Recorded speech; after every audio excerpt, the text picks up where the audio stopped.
and Oxbury. I don't think you'll have too many complaints about the weather today. Bit of patchy cloud around, but the sun is working its way through. The winds are nice and light. So I think in the brighter spots this afternoon, the temperatures will be better than the last couple of days. We're going to go for a high of 18 Celsius. Allan Beswick with you on the phones. 0161 228 2255. BBC Radio Manchester. Hey, all right. Good. Oh, look. Well, that's just come in. Amy Winehouse has been added to the lineup at this year's Glastonbury. So there you are. Presumably slid her under the door at the last minute. Oh, dear. Yeah. Well, there's not a lot of meat on her, is there? I mean, if you got her in a pot, she'd only be fit for soup. Or glue. You could make glue out. Amy Winehouse glue. That'd cotton on. That'd crack America. Yeah. Well, you shouldn't say crack in the same sentence as Amy Winehouse. It'll upset her. Anyway, good day to you. How are you? Good. Arise, take up your phone and talk. Ho-ho! Hey, what about that? That's very nearly biblical. Arise, take up your phone and talk. Yeah. Well, I'm not touching religion again. I've had enough of that. But if Jesus arrived today, he'd be a phone-in presenter, wouldn't he? He would. He'd do this. He'd sit here. Yeah, giving his parables. He would. I once had the parables. God, they hurt. Anyway. Arise. Take up thy phone, and talk. I like that. I've just thought of it. I like it a lot. I may accept that or adopt that as my catchphrase. All right. It's not exactly I'm in charge, is it? Or to see you, nice to see you nice. Or you lucky people, Tommy Trin. It's not up there in the echelons of catchphrases. It's not up there, I'll grant you. It's down here with me. Arise, take up thy phone and talk. But it has elements of humour in there, doesn't it? And it does get across the general principle of what I do every day for 2 hours. Yeah, nothing, right, thank you. That's very helpful. 0161 228 2255 is the telephone number if you wish to speak on the programme, and you can email via Radio Manchester at bbc.co.uk, and of course you can text on 07786 206 951. And Phil starts with, how about a 2-hour football-free programme? Yeah. I'm all in favour of that, frankly. Because I never like talking about football on account of I know absolutely nothing about it. And wear that as a badge of pride. I did read in one newspaper today that a Manchester United fan from Barrow-in-Furness was in Moscow, and he's complaining that there are no signs in English. He's saying, we don't know where to go, and there's queues on the buses, and we don't know where to go, there are no signs in English. I've been to Barrow-in-Furness, and frankly, there aren't that many signs in Russian in Barrow-in-Furness. And when you think about it, there's probably loads of Russians in Barrow-in-Furness. Given that they make nuclear submarines there, I bet it's full of Russians. I bet there's loads of people who are spies. Yeah, so they should put signs up in Russian, because that would make that would put, well, it gives some power to his gripe, wouldn't it? The garmless prat. What did he expect? It's Moscow. They speak Russian. They don't speak Barrow-in-Furness. And long may that be the case for the whole world. Life and laughs with Eamon and Jimmy. I've got fantastic eyesight. I know, you got it? No, I've tested myself. Have you? I looked up this morning, Yeah. and I could see the sun. We don't Do you know how many million miles away that is? It was a 93. good surgeon who did your minces, wasn't it? Eamon and Jimmy. Didn't you have a chestnut tree that kept barking and shouting and barking and shouting? Did that become a horse chestnut? Oh, yeah. Eamon O'Neill And Jimmy Wag. You know, Waters, premium, we found a way of making it stretch. We dilute it. Do you?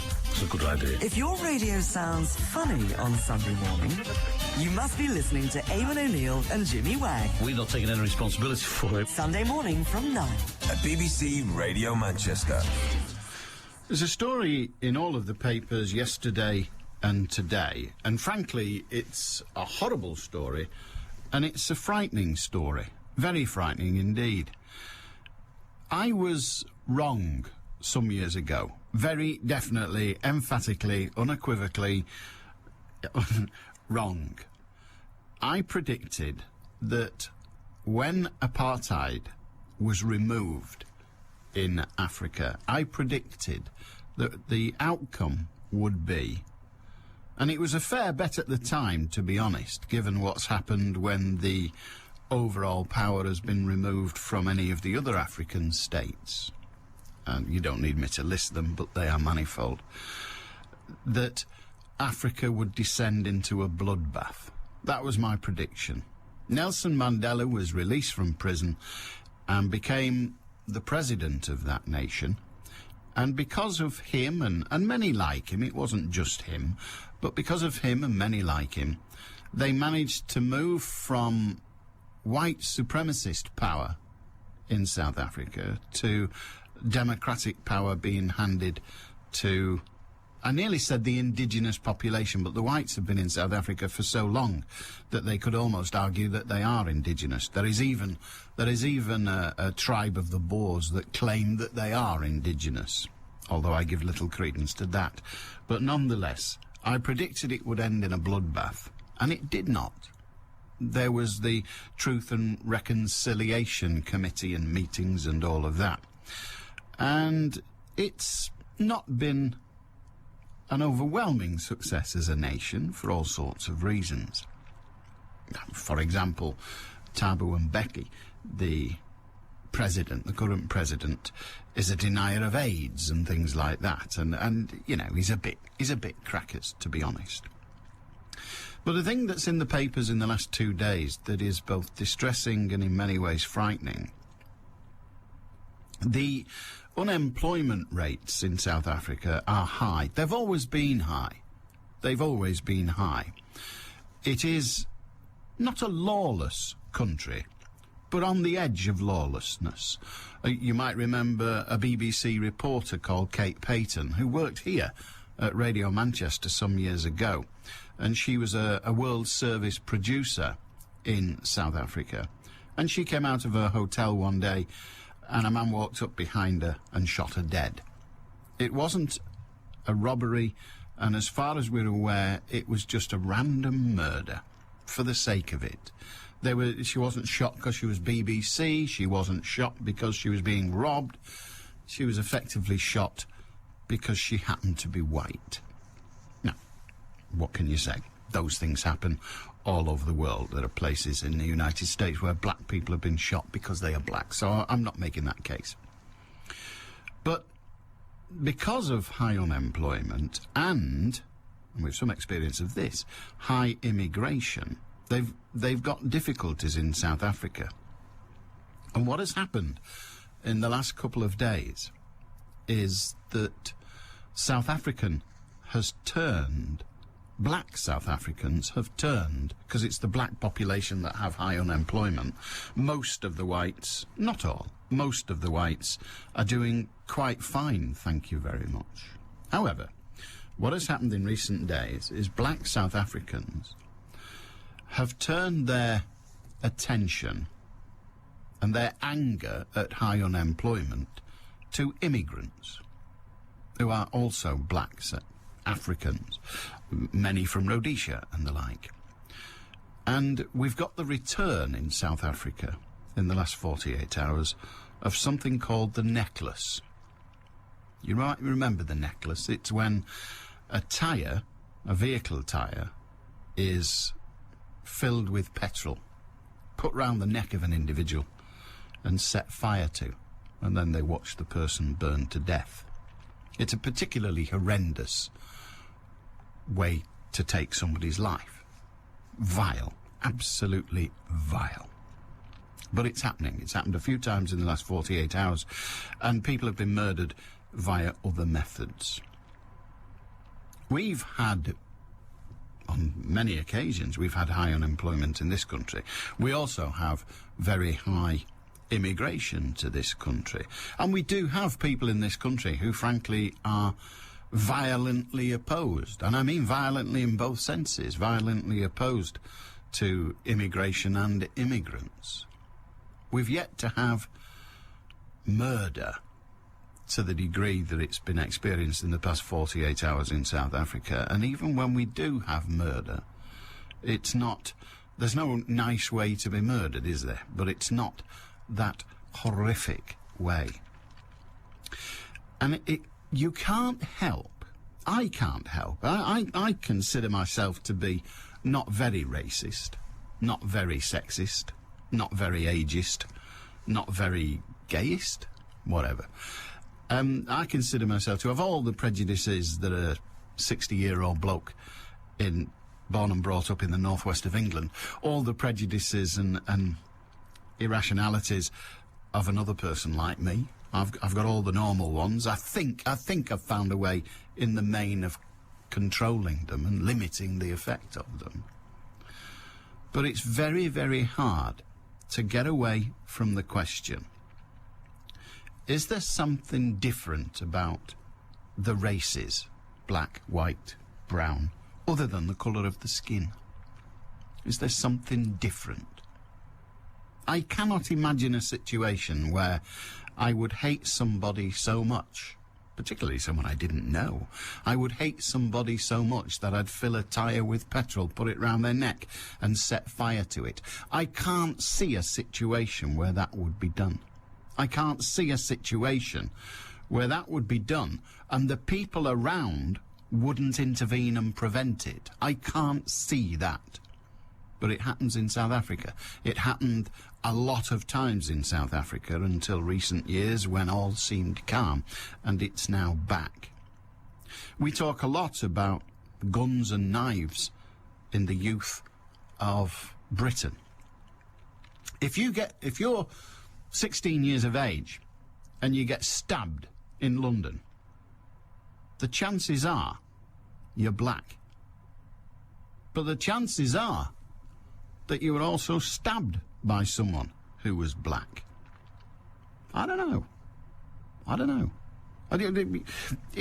It's wrong to draw conclusions from statistics, particularly when they are so small. But you cannot escape the question. It screams out at you. It absolutely screams out at you. What the hell is the difference? Now, is it just that the despair in places like the black townships of South Africa, the despair is so great that if we had to endure the kind of despair that they have to endure, then we, the white people, and yes, I am white, I can't do anything about that, we, the white people, is what I mean, would the Western communities, would the white Western communities go the same way? Because what we have to remember is when the Jews were being gassed and the gays were being gassed, they were being gassed by white Westerners, white Europeans. But it's just disturbing, isn't it? That's what it is, utterly disturbing. And for South Africa, and therefore for all of us, it's scary. It's unacceptable. What can we do about it? Technical terms, absolutely nothing. We can do nothing about it. Nothing. We're a tiny little island with more money than we deserve, and frankly, we haven't any longer got the power, or indeed the politicians, to bestride the world and say, don't do that, because Britain says so. So we have virtually nothing to offer to the debate. Such is.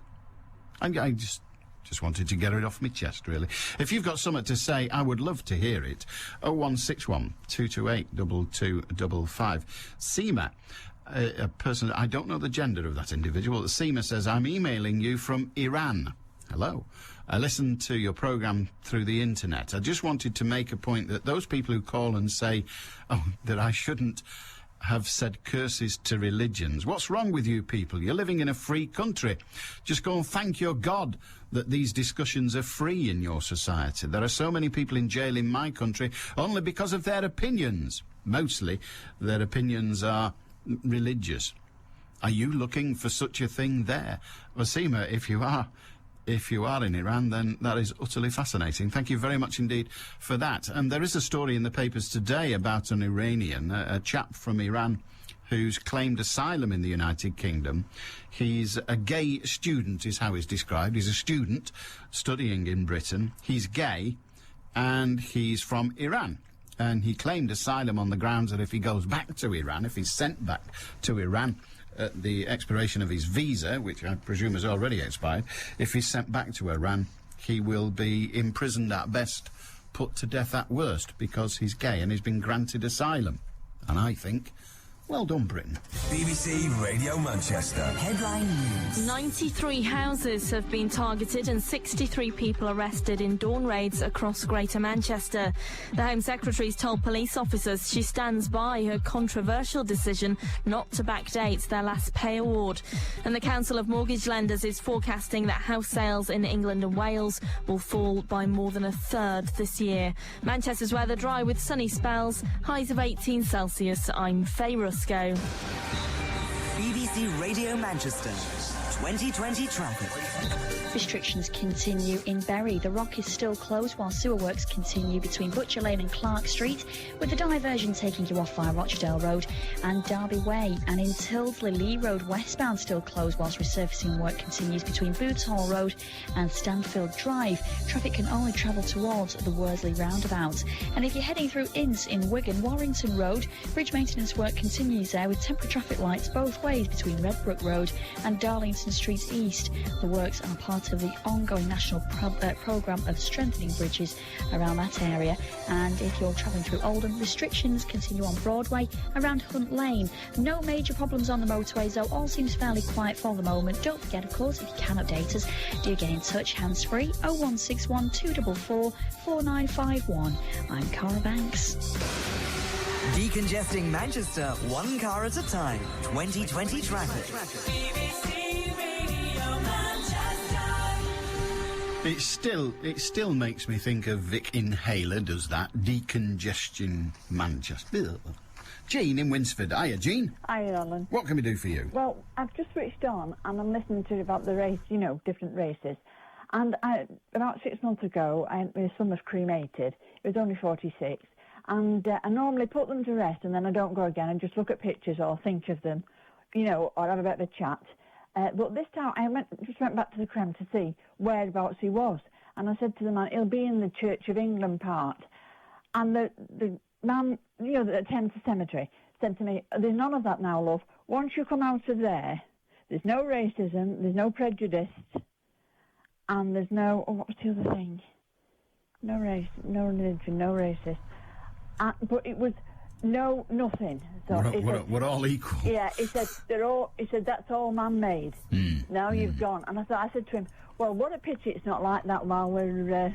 While we're alive, yeah, it's quite. And I'm like you, I'm white. But it's happening now to every race, Alan, isn't it? And people looking on. So what do we do? I don't know what we do. What we do at the moment is we brush these questions under the table. If a person says, are black people different from white people, whether they're a black person or a white person doing the asking, everyone goes, racist. Oh, yeah. And so we don't have a debate about the different nations, the different ways that nations treat their people. We just don't have that. Africa is a mess. Yeah. I'm convinced in my own mind that historically Africa is a mess because of white Western Europeans going there and beggaring about with it. I've no doubt about that. But that was then, this is now. Yeah.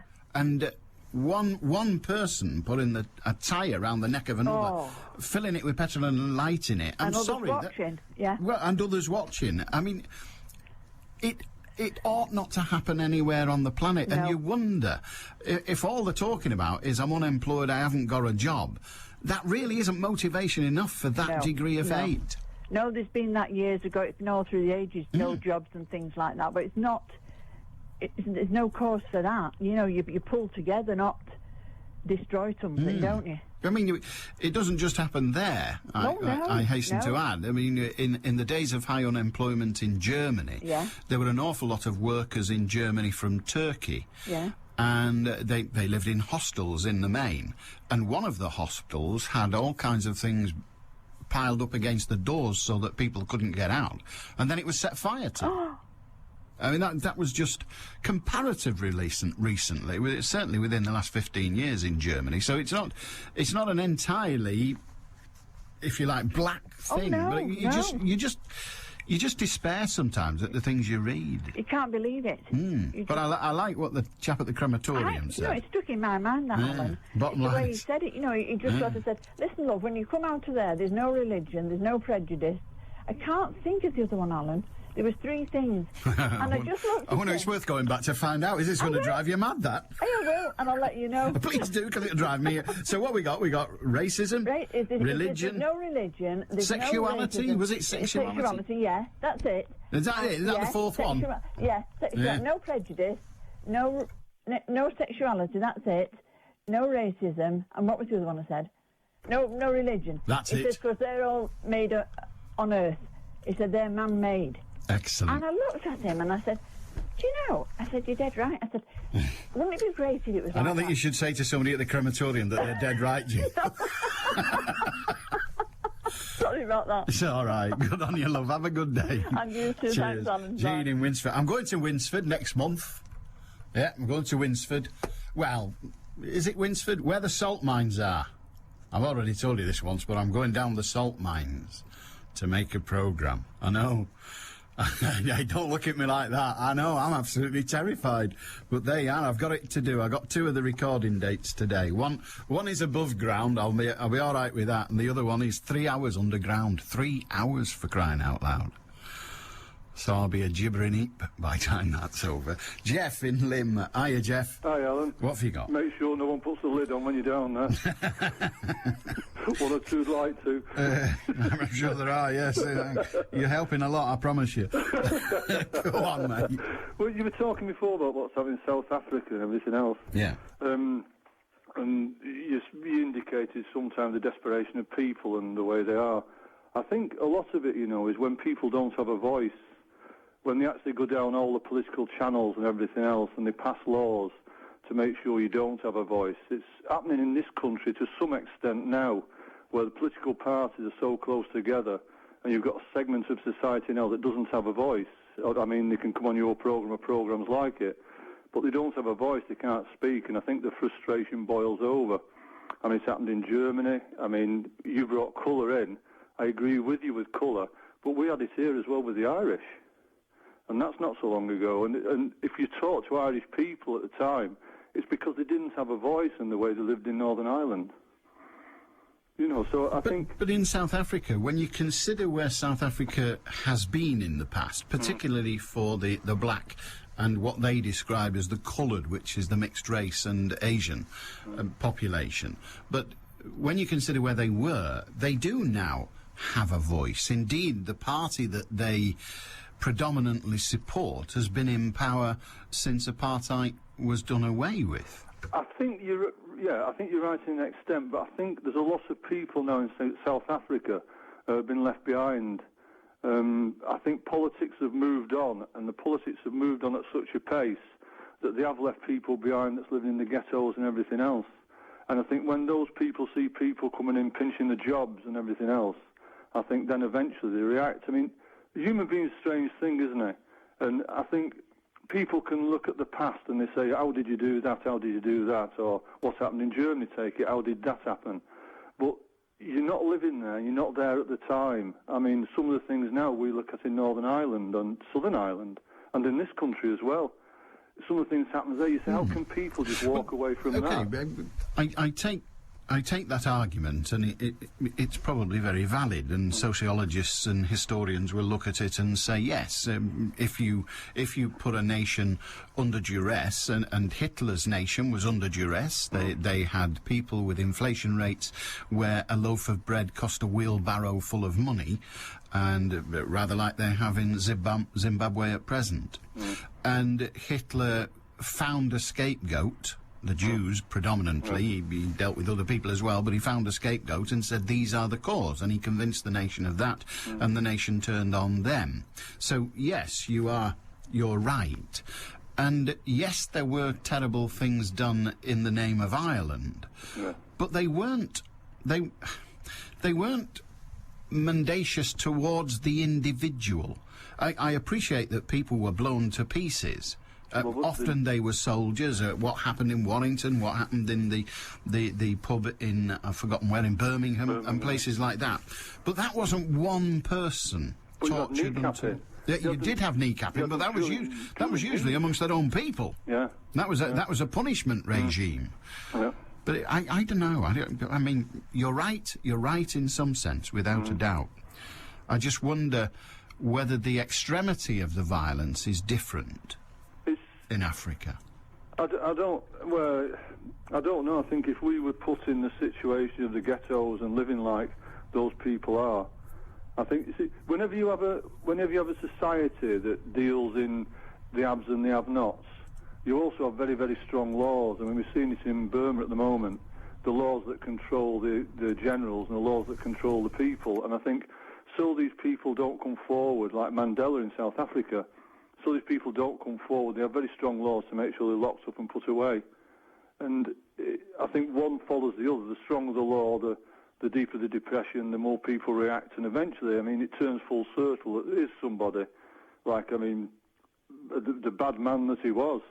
Eventually, you have someone like Hitler that raised his head, and you have it all through history, haven't you? Napoleon and another one. And there seems somewhere but the power seems to get to them, and they just go bad. And I think that's throughout history. And what's that old phrase? Power corrupts. Absolute power corrupts. Absolutely. Yeah. You could be right. Good on you, Jeff. Okay. Have a good day. 0161228 2255. Steph in Old Trafford says, Alan, what about Ireland? There were some terrible things done there. For example, tarring and feathering. Well, yes, tarring and feathering was indeed absolutely horrible. But it's not exactly getting burnt to death, is it? Do you know what I mean? Yes, it was horrible, but not exactly getting burnt to death, which is what we're actually talking about. Bill in Royton says, just to support your remark, is there a difference between us and them? Of course, the us bit is tricky. We've had a similar event after the elections in Kenya. Similarly, in Zimbabwe, there have been many reports of violence, even murder of people who are found to be supporting the opposition parties in that country. Again, yes, and on the face of it, that doesn't happen here. It doesn't happen here. So when I say us, I hope I mean all of us, rather than just little fat red-headed white ones. 0161 228 2255. If you've something to say, you are more than welcome. And Tony has sent me a note about petrol prices. I think he thinks I care. Yeah, quite. There we go. There you are. Yeah, right, I'm not reading that. It's more of an advert than anything, so I'm not bothered. Tony, don't send me adverts. 0161 228 2255. Keith says, Hi, Alan. Keith in Blackpool, that is. Necklace, which is the words that we used for, which is the word used to describe this assault by tyre, as it were. Necklace is a misnomer. The tyre is forced down over the upper arms, locking them into position. Then petrol's poured on it and set alight.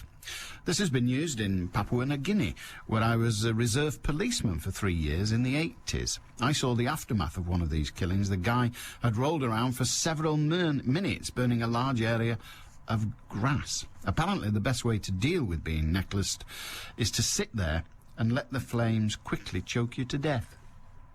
Not sure how that constitutes the best way, but yes, if death is inevitable, then I suppose, if death is inevitable, I suppose we want it quick.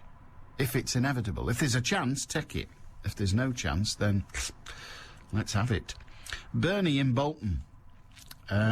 His email is headlined, "The lunatics are now running the asylum." And he then goes on to this. Today, the front page of the Bolton Evening News runs a story about a Bolton resident being prosecuted and fined for putting her bin out on the wrong day for collection. Considering other more serious crimes which go undetected and unprosecuted, this seems to be a little draconian. However, that's not my main point. Toward the end of the news story, the prosecuting counsel is quoted as saying that the main reason for Bolton Council bringing these prosecutions is the cost and danger of bins being set alight by vandals. The last time I checked, setting fire to property was known as arson and is a criminal offence. It seems the authorities are prosecuting the victims because it's easier than trying to prosecute the perpetrators. I ask myself, if the police are turning a blind eye to the crime, setting fire to the bin, because, let's face it, it's not easy to set fire to a wheelie bin. So vandals must be going equipped, and therefore it shouldn't be too difficult for the police to cap them. Obviously, Joe Public is an easier target. It's not the first time I've heard that, nor the first time that it's been heard. Not even the first time, if you like, the first forum that it's been heard in. It is often alleged that the police prosecute effectively the innocent, the minor offender, because prosecuting the major offender is too much palaver. Bill in Middleton. Hiya, Bill. Hello, Alan. Yeah. Just like to mention about you going down the salt mines in Winsford. I am, yes. Yeah, you'll have a good experience. Well, for a claustrophobic, I'm hoping that's true, but go on. Yeah, I was down some probably 15, 20 years back when I was a plant fitter for a company hire firm. And I had to go on building site there for a broken down machine. I thought the machine was up top. When I arrived... So you get there and it's 2 miles down. Oh, very good, yes. Yeah, so when I arrived, I said, where's the machine? Yeah. And they said, oh, it's down below. I said, down below? He said, yeah. He said, just come with me, and you've done you with a hard hat and a helmet, and put this belt on with a radio and everything on. Yeah, and you have an oxygen bottle as well, Yeah, and an oxygen bottle. And he took me to this lift, which you could have got about 4 buses in it. Really? Well, I can cope with that. I don't mind if it's that big. So he said, just get in the lift. He said, press the button. He says, when it stops, he says, you'll be all right. What, on your own? Yeah. I'm stuffed if I'm doing that. So I got in the lift and pressed the button, and boom, down it goes, and don't it go some speed? Does it? And then all of a sudden it just seems to halter and then go slow as it reaches, the last 100 feet or so. Right. 600 feet I was down. 600 feet? Yeah, and I opened the gates then and walked out, and it's an absolute eye-opener. Yeah. Everything's lit up. There was double-decker buses, cars. There was all sorts of vehicles down there, all transferring the miners to different parts of the place. Yeah, yeah. And I asked the foreman down there that who I needed to see about this machine, and he said, well, if you follow that white line that's painted on the ceiling, and just keep going, and you'll come to them. So off I trotted, and I came out to this massive room. You could have got Manchester United ground in there. Really? Yeah, so you're looking at the floor, the sides, and the ceiling.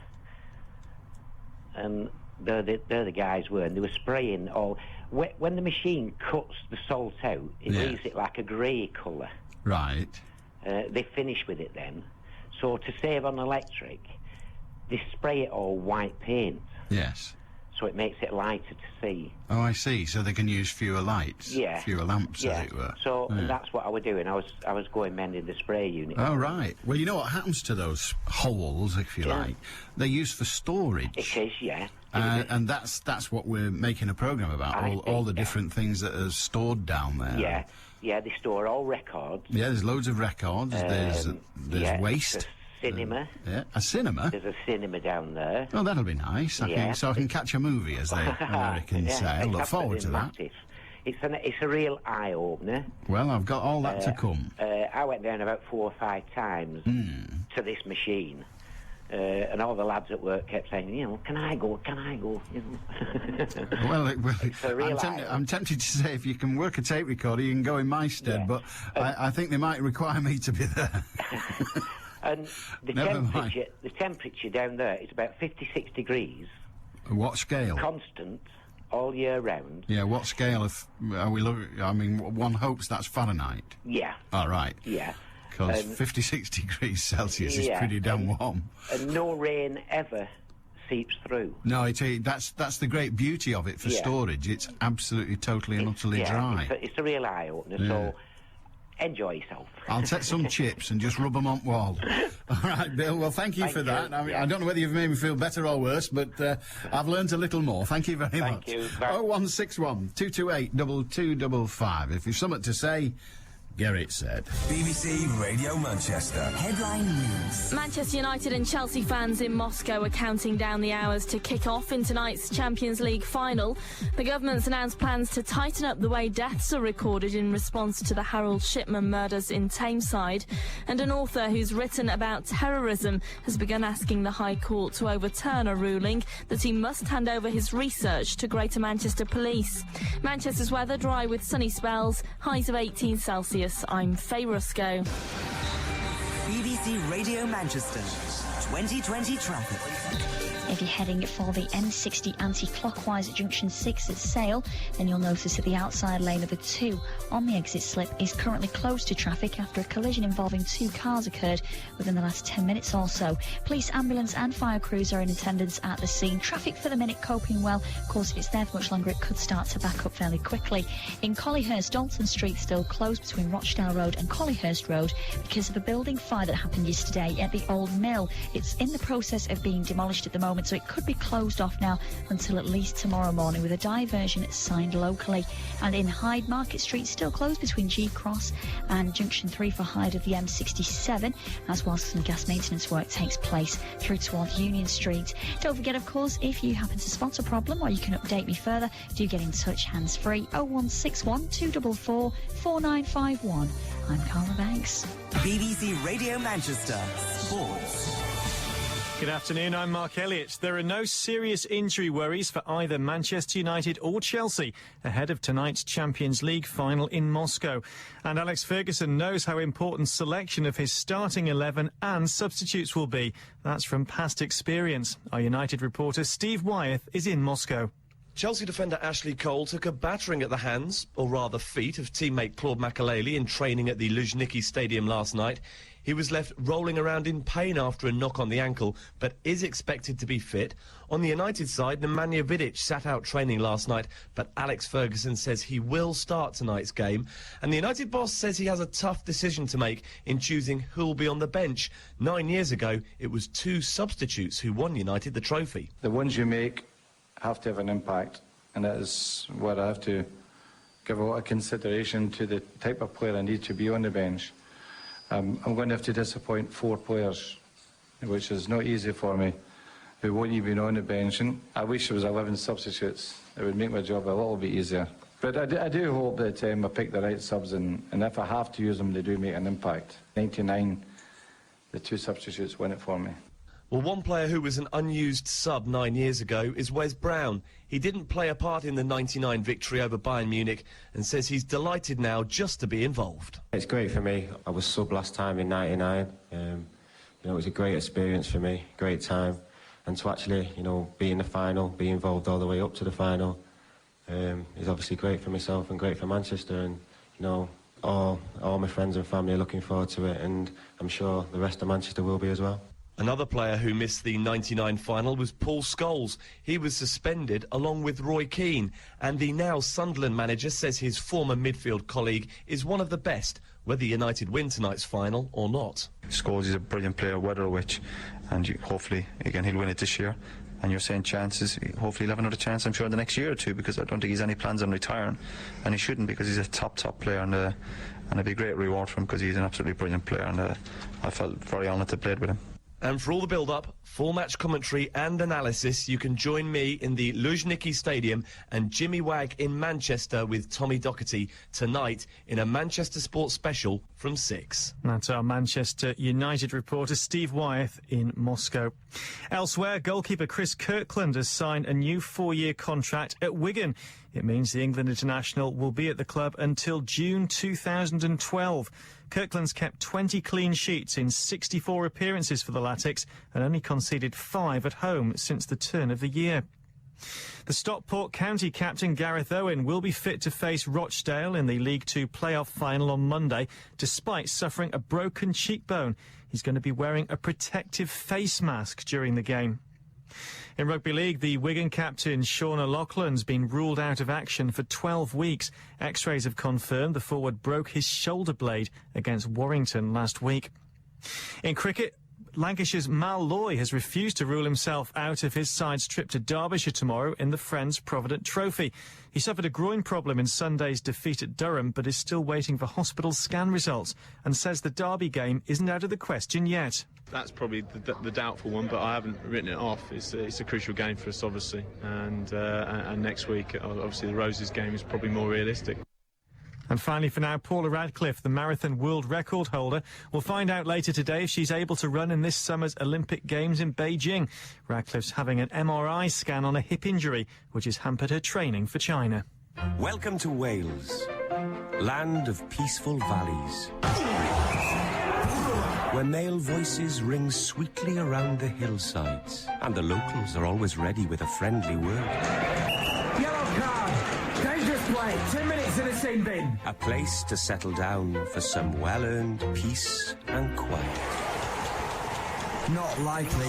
Join the Super League show as it travels to Cardiff for Millennium Magic. For a week of tries, tackles and triumphs. The Super League show, Bank Holiday Sunday at 12:10 on BBC One. Well, there you are. Yeah.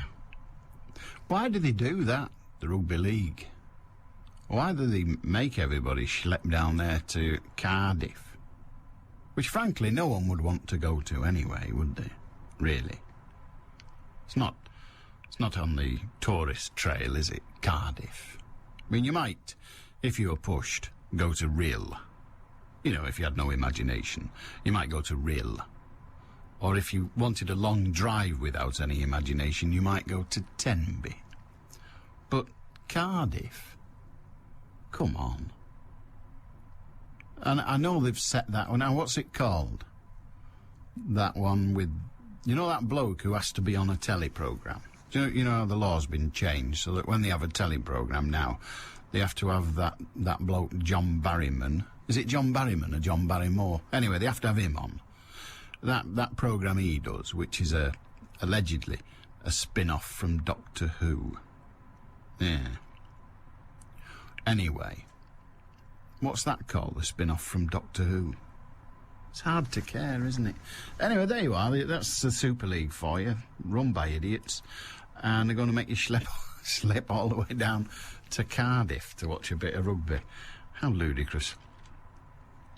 Julie says, Dear Alan, I've seen these and couldn't believe my eyes. Regarding news on a bishop sweeping Playboy-branded children's products off shelves in a retail outlet. And Julie says, I've seen these and couldn't believe my eyes. I couldn't believe the new low achieved. The Playboy image is emblazoned on pencil tins, exercise books, bags. In short, a range of school stationery and equipment. Playboy is a corporate business empire selling, well, women's bits. It makes millions out of getting young women to take their clothes off in order that men may gratify themselves over the image. A vile fact of a supposedly progressive, equal society, but for Playboy to now use its brand on children's products boggles the mind. Did nobody at any point during the development of the product say, hold on a minute, isn't the coupling of a porn empire and children's products a bit inappropriate? I feel, says Julie, I feel it is an insidious way to work on the psychology of young girls by saying to them, here is a pleasant, harmless image of a nice fluffy bunny, and thus introduce this brand as harmless fun, which it isn't. It is a visual calling card of a wholly cynical, exploitative and, by definition, misogynistic business empire. In short, I feel we're moving further into an increasingly more explicit age where lap dancing, pole dancing and etc. are redefined as well as ways to self-empower and have strong body image. I think this is a really dangerous change in thinking, which has a negative impact on and has serious consequences for girls and women. And the Playboy stationery contributes to the eroding of, well, respect for a woman as a human being that can contribute anything other than what's between her legs. So says Julie about the Playboy, I suppose, marketing of Playboy emblazoned stuff to kids. It's like the old cigarette things, isn't it? Like, you know, everybody wore a Players number 6 T-shirt, and they even had them for kids. But given what goes on elsewhere in society, is lap dancing as evil as was suggested by Julie? And there are women engaged in it that say, yeah, I'm in charge, I'm the boss, I make the decisions, I get the money. And it is just a bit of self-gratification. I don't know. How bad is it? I must admit, I've not been. Perhaps I should go. Perhaps I'll go to a pole dancing club or a lap dance. There's loads of foreigners in town now. You must be able to find a pole dancing club. Or perhaps a lap dancing club. Maybe I should go and have a look. And until one knows, I suppose one ought not to criticise or support, but it's not exactly hardline pornography, is it? Just a woman in a scantily dressed dancing around. Or is it? You tell me.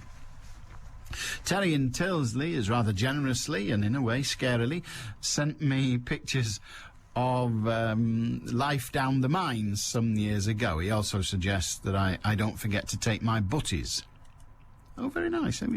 I never thought of that. I'd have to take a snack. I don't eat butties, but perhaps I'll take a tangerine or two. David in Crumpsall. Listening to the comments about South Africa, whilst no one can condone the level of violence, we simply cannot continue to apply our values to other societies and hope to make sense of it. A sweeping generalisation, but Africa is historically tribal and warlike. People are generally poor and uneducated. My understanding of the situation for people who live there is that something like 3 million Zimbabwean refugees have arrived in South Africa uninvited. There are no jobs and crime is rife. Life is cheap. It's a dog-eat-dog existence. We may question their methods, but the indigenous South Africans are fighting to feed their families and their very existence. That's David in Crumpsall. And that's interesting, isn't it? Are we wrong to measure other countries' behaviour, or the people of other countries' behaviour, by our standards? And I think in the end the answer has to be yes, for they are the only standards we have. Oh, very good. That's quite funny. Yes, Terry in Warrington. I said, I think I said that the Rugby League management are batty. The Super League management are batty, I appear to have said, because Terry in Warrington sends me an email saying, Alan, if they're giving them bats, we'll never beat them. Oh, no, I see now, yes. Oh, no, I've got it now. Apparently St Helens Rugby Club had driven bats over the stadium. Yeah, the Super League future threatened by bats. The protected mammals inhabit the ancient kiln known as Cannington Shaw No. 7 Bottle Shop. I understand. So the problem is... right, I've got it now. Don't worry, I've got it. Don't need any explanations off you. Thank you very much. I've got it. I understand. Yeah, St Helens have just been granted planning permission for their new ground. 25 million quid worth, apparently. And the place where they're going to put it is on the old glassworks. And at the glassworks, there's a big shed, and there's bats living in it. And so, it's going to be a problem. That's it. I got it. Thank you very much.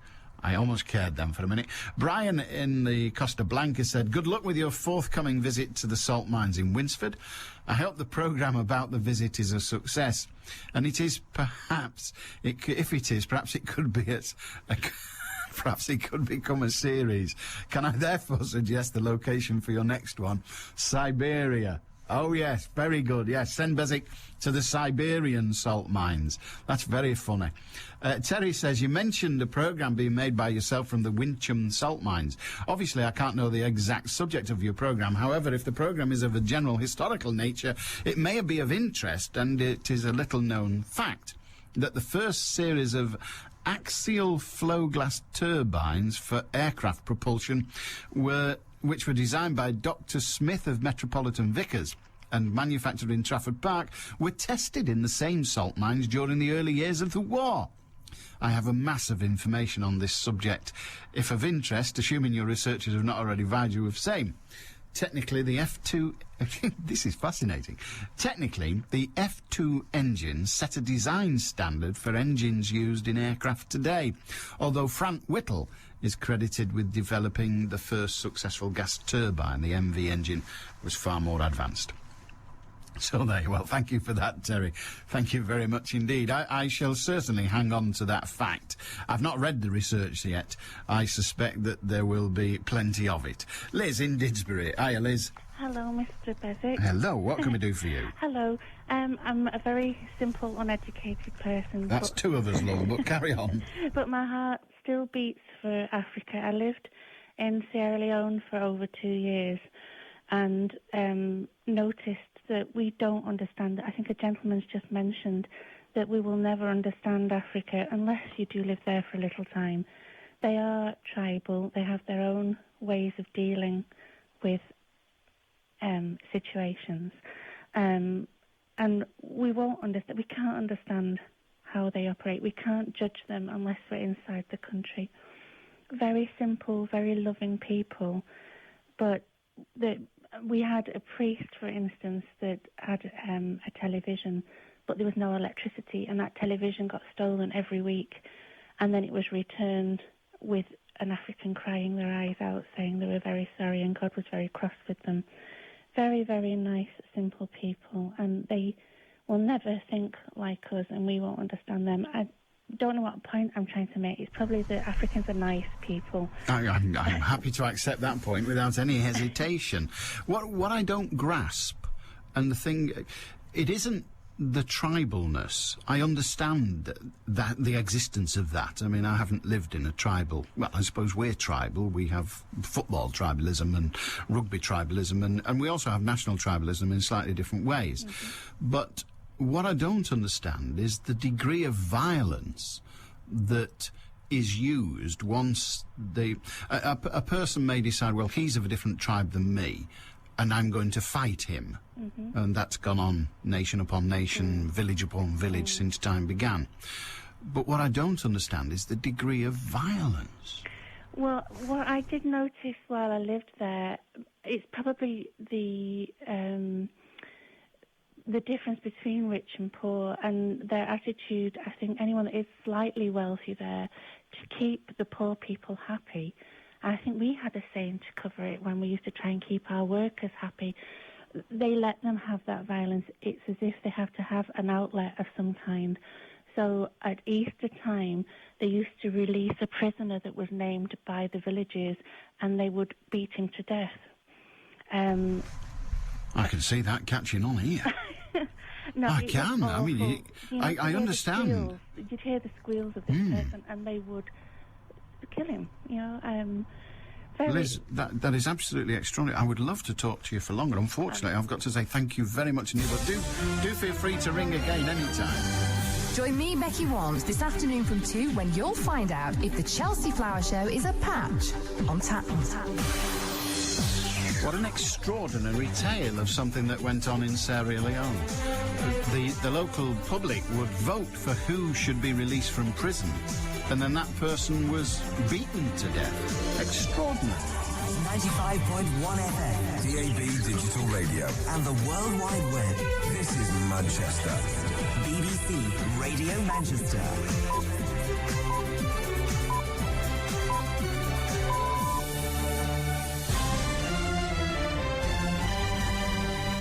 At 1 o'clock, more than 200 Chelsea fans are stranded after a flight to Moscow's cancelled, and 93 houses are targeted in a drugs crackdown across Greater Manchester. And Vidic and Cole are both expected to play in Moscow. Well, this afternoon looks very pleasant, dry with some sunny spells and feeling mild with top temperatures of 18 Celsius.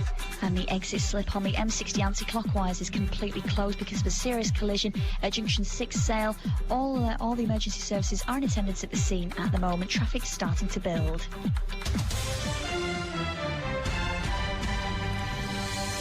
Good afternoon, I'm Faye Rusco. Manchester United and Chelsea fans in Moscow are counting down the hours to kick off in tonight's Champions League final. Thousands have already arrived in the city, with others on the way. The Professor of Sports Business Strategy at Coventry University, Simon Chadwick, says the game could be worth £85 million to the winner. If you look at official UEFA figures for the final last year that AC Milan won, they're suggesting that AC earned about 40 million euros from TV coverage, from prize money and share of commercial rights. In addition to that, the research that I did is really shows that the Champions League is consistent with other kind of one-off mega sporting events, and in particular the Super Bowl I'm thinking about. Meanwhile, 224 disappointed Chelsea fans who were due to set off for Moscow earlier this morning have had their flight cancelled. They were due to take off from Gatwick at 5 to 6 this morning, but the plane has a technical problem and can't fly. 93 houses have been targeted and 67 people arrested in dawn raids across Greater Manchester. It's part of a national crackdown on drug dealers. An air gun, a stun gun and a number of cannabis farms were also discovered during the raids. Speaking outside one of the addresses, a flat on the Langley estate in Middleton, Police Superintendent Brian Lawton described the impact drugs have on local people. Drug dealing at any level is a blight on the community. Drug dealers, drug addicts come in to buy and purchase drugs, and the criminal activity associated with that obviously has a huge negative impact on estates, down to local streets, and obviously we're very intent on doing what we can about that. Drug dealing at this street level will not be tolerated. The Home Secretary's told police officers she stands by her controversial decision not to backdate their last pay award. At the annual conference of the Police Federation of England and Wales, officers are campaigning for the right to strike following their row with the government. The Federation's leader accused the government of betraying the police service, but the Home Secretary Jackie Smith said she would not be swayed. The government's announced plans to tighten up the way deaths are recorded in response to the Harold Shipman murders in Tameside. Under new proposals, a second doctor will be required to review deaths which have not been referred to a coroner. The Shipman inquiry found the doctor killed at least 215 victims, then covered his tracks by signing their death certificates, avoiding the involvement of a coroner. An author who's written about terrorism has begun asking the High Court to overturn a ruling that he must hand over his research to Greater Manchester Police. Shiv Malik's been writing a book with a former extremist from Manchester, Hassan Butt. Today, Mr Malik's lawyers told the High Court that terrorism is the most pressing issue of the age, and drawing on the experience of those who've been directly involved in it is of the highest public importance. Opposition to the move by the police has been voiced by a number of media organisations. And French fishermen protesting about the price of fuel have begun a blockade of ports, halting ferry sailings from Dover. They say they face bankruptcy unless the government intervenes to reduce the price of marine diesel, which has risen by 30% in 5 months. BBC Radio Manchester Sports with Will Perry. Well, there are no new serious injury worries for either Manchester United or Chelsea ahead of tonight's Champions League final in Moscow. Chelsea defender Ashley Cole is expected to be fit for this evening's match, despite suffering a knock to his ankle during training last night, as is Nemanja Vidic. The former United player Lou Macari believes the size of the pitch at the Luzhniki Stadium won't help them. The one thing that I did notice about it, it was huge compared to even Old Trafford. There's big open spaces for people, I think, to play tonight. Does that suit a player who's not 100% fit? Whether it's Ashley Cole or whether it's Vidic, my answer to that would be no, I don't think it would suit them. If you go into it with any sort of knocks, I think you could be found out. We'll join Tommy Docherty with Jimmy Wagg in Manchester Sports from 6 o'clock this evening for all the build-up and commentary from Moscow. Wigan goalkeeper Chris Kirkland has signed a new 4-year contract at the club. That'll keep the England international at the JJB until 2012. Stockport captain Gareth Owen will be fit to face Rochdale in the League 2 playoff final on Monday. Despite suffering a broken cheekbone, Owen will wear a protective face mask at Wembley. And in Rugby League, Wigan captain Sean O'Loughlin has been ruled out of action for 12 weeks. X-rays have confirmed the forward broke his shoulder against Warrington. BBC Radio Manchester, satellite weather with Heather Stocks. Well, this afternoon isn't looking too bad. It's going to stay dry. We've got some broken cloud blowing about from time to time, but we are going to see some sunny spells. We've just got a light southeasterly breeze blowing, and it feels a little bit warmer than it has done lately, with top temperatures getting to 18 Celsius. Lunchtimes belong to Beswick. Allan Beswick. BBC Radio Manchester. Aye, all right. Oh, good. Goody, goody, good. 161 228 2255. Wasn't Liz fascinating? Absolutely fascinating. She lived in Sierra Leone and was telling us that unless you live in Africa, and we can't all do that, but unless we lived in Africa, we would never understand the African people.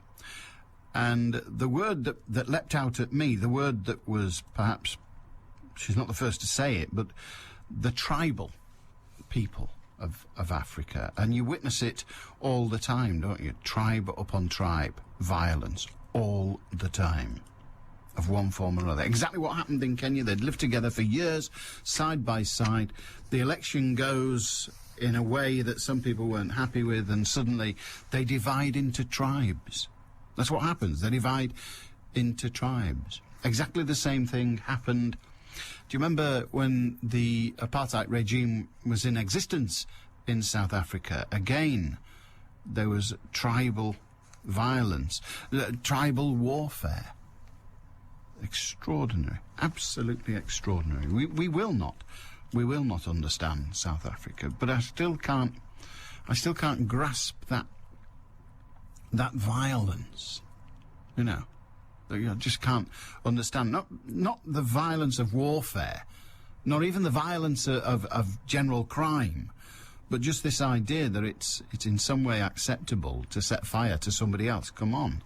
I can't make that work, whatever the reason. Andy says, I think there is a simple explanation to the tribal violence that exists among Africans in particular. Non-violent people like me are quite obviously higher up the evolutionary ladder than those who inflict extreme and outrageous acts of violence against one another. That's Andy. So people like he are further up the evolutionary ladder. The African nations, and therefore the African people, are not as far up the evolutionary ladder as are the Westerners. Interesting.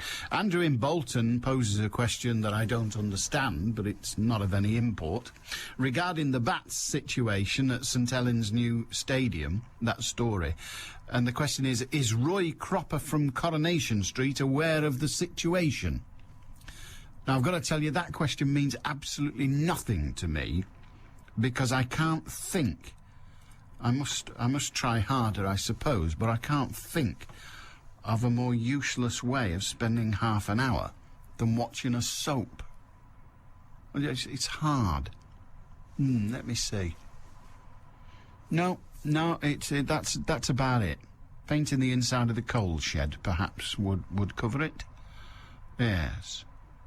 But now that I don't have a coal shed, it's kind of lost its effect. I'm not a fan of soaps. I'm sorry, I'm just not. And interestingly, just for the record, you know how whenever you call Coronation Street a soap.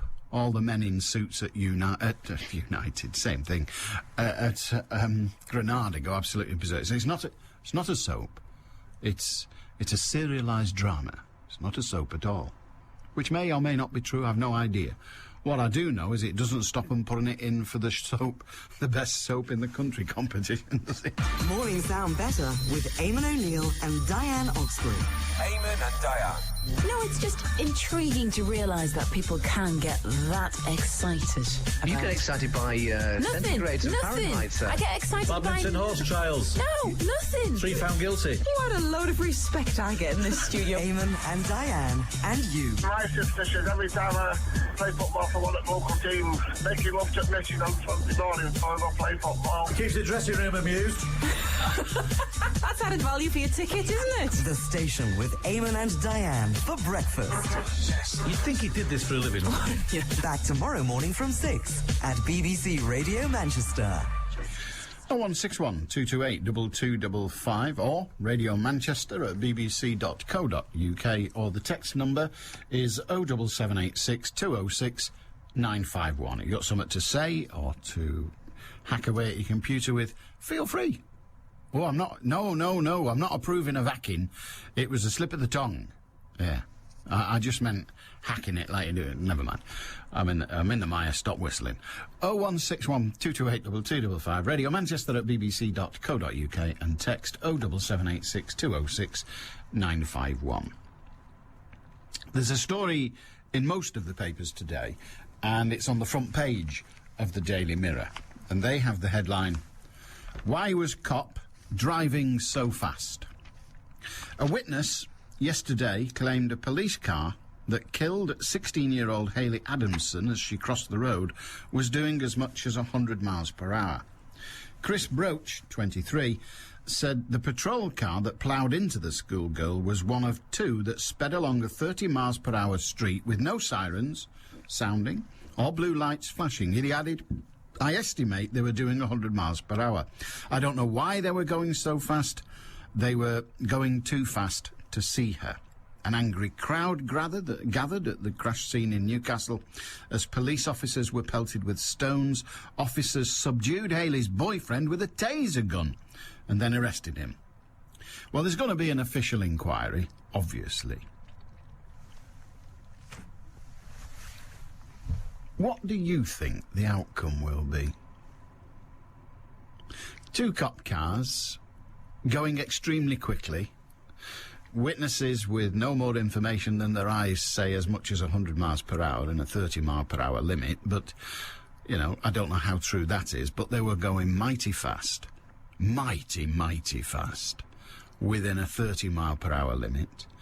Headlights on, apparently, but not sirens, and not the flashing blue light. Now, it would appear from the description that the flashing blue light was available. It did have a blue light, the vehicle, and indeed it also had a siren, we are led to believe. They killed Hayley, then tasered her distraught boyfriend. Furious friends of the 16-year-old yesterday blasted police who subdued her distressed boyfriend with a taser stun gun after she was killed by a patrol car. Witnesses say the car that ploughed into Hayley as she crossed the residential street was going at up to 100 miles an hour with no flashing lights or sirens. There were angry scenes when Hayley's distressed boyfriend, George Oliver, and other friends confronted officers as her body lay still in the road. He was allegedly tasered and arrested on a public order offence after yelling, "You should have seen her." George was beside himself with grief. He was shouting at the police. They went too far by tasering him. I don't know why they were going so fast without blue lights or sirens. Hayley stepped in the road and the car came over the brow of the hill and hit her. I ran outside and the driver of the police car had got out and was saying it's my fault and holding his hands in the air. He was shaking violently and he was very upset. He was taken away in a police van. It's amazing he didn't see her as she was dressed all in white. She was thrown into the air as high as a lamppost. What do we say? She was hit at 11:20 p.m, so it was night time, 11:20 p.m, on a road with a 30 mile per hour limit. What do you think will be the outcome? What do you think will be the outcome? Do you think there's a possibility that there'll be a declaration by the police force that, well, they should have had their sirens on, blues and twos, as they say. They should have had. Of course they should. Quite right, too. But, well, it's always a big one, isn't it? But they didn't on this occasion because. Be interesting to know whether anything more happens. Whether anybody's prosecuted perhaps for dangerous driving. I wonder. We shall watch with interest. 0161 228 2255. If you've got anything to say, feel free. Radio Manchester at bbc.co.uk. And, of course, you can text 07786 206 951. I suppose what I'm alluding to is the suggestion that there might just be one rule for them and another one for us. Talking about violence and Africans, David says, so what part of Africa does Joey Barton come from? Very good indeed. I like that, thank you. Oh dear. And Terry in Tilsley, them pole dancing clubs will be no good for you, he says, for two reasons. One, you have to spend money. What are you implying? And two, you have to be tall enough to put the money into the G-string. Do you? Right. That's interesting, because what the coins fall out. That's bizarre. Anyway, there you are. I suppose you've got to get your kicks where you can. That's what I say. So do they have a little purse steady in their G-string? I don't quite know how that works. You put the money in their G-string. What, is it sort of hanging on a peg by the door? Or is it, if you're pardoning the expression, free to get in? Which would be worrying. Paul in Alty said, can we have a police force that instantly commands respect and is not afraid to enforce its authority? Looks like the Russians have something we need. Well, I'll tell you a story about the Russians. I've no idea whether it's true or not. No idea whatsoever. But I was talking to somebody who lived in Moscow for a while, and they said this. The police in Moscow stop tourists and other foreigners, and you must, by law, carry your passport at all times, and they stop you, and they ask for your papers, which they are entitled to do, and you give them your papers, and they say, thank you very much. And then if you want them back, they charge you a tenner. So in other words, they basically steal from you. Yeah. I mean, I don't think the Muscovite system is that you must give them a tenner, but you ain't going to get your documents back if you don't.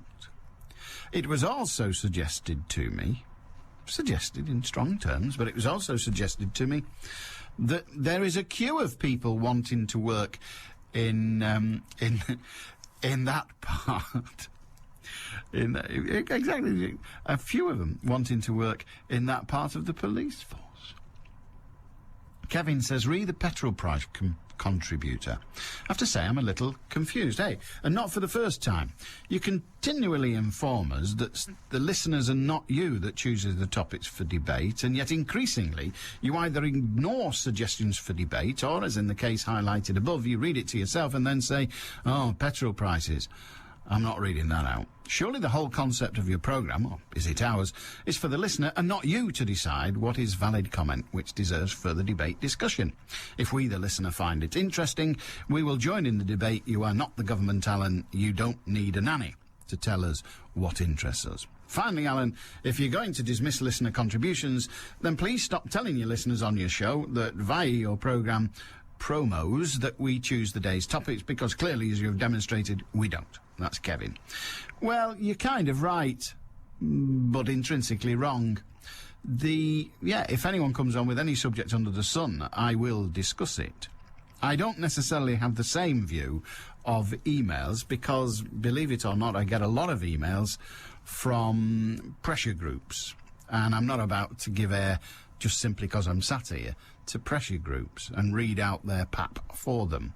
If any member of a pressure group wants to come on and express his or her point of view, I'll take that and I'll discuss that. But what I won't do is read out a press release from a pressure group. I don't see that as the function, and therefore I don't do it. So I'm not eliminating a discussion, as it were, or prohibiting a discussion on any particular subject whatsoever.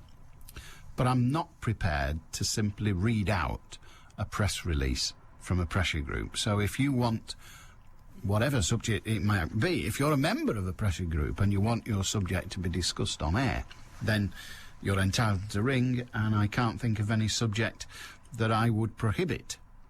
But as I say, just sending me an email and expecting me to read out something that you've cut and pasted from the website of a pressure group, you're wasting your energy. It ain't gonna happen. And if that is censorship, then so be it. I can live with it.